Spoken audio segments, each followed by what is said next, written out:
Freedom House-ის ინდექსში საქართველოს შედეგი მნიშვნელოვნად გაუარესდა. საერთაშორისო ორგანიზაციის 2025 წლის ანგარიშის თანახმად საქართველო იმ 14 ქვეყანას შორისაა, სადაც პოლიტიკური უფლებებისა და სამოქალაქო თავისუფლების პირობები მკვეთრადაა გაუარესებული. ანგარიშის თანახმად გასულ წელთან შედარებით საქართველოს თავისუფლების მაჩვენებელი 3 ქულითაა გაუარესებული და საერთო ჯამში ქვეყანას 100-დან 55 ქულა აქვს მინიჭებული. გარდა ამისა, ანგარიში 2024 წელს მსოფლიოს 65-ზე მეტ ქვეყანაში ჩატარებულ არჩევნებსაც ეხება. ანგარიშის თანახმად არჩევნებთან დაკავშირებული საპროტესტო აქციების დროს 2024 წელს მოქალაქეებზე ძალადობდნენ 11 ქვეყანაში, მათ შორის იყო საქართველო.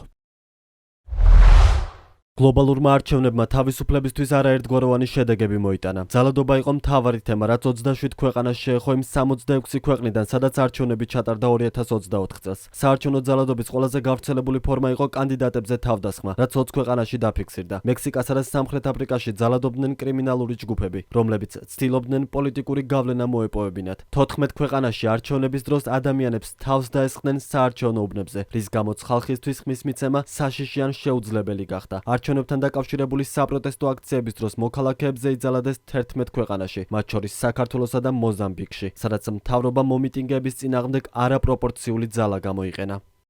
უფლებადამცველმა ორგანიზაციამ პოლიტიკური უფლებების კუთხით საქართველოს 40-დან 21 ქულა მიანიჭა, ხოლო სამოქალაქო თავისუფლების კუთხით 60-დან 34. საქართველოზე უფრო ღრმა ანგარიში ამჟამად ხელმისაწვდომი არ არის და ის მოგვიანებით გამოქვეყნდება.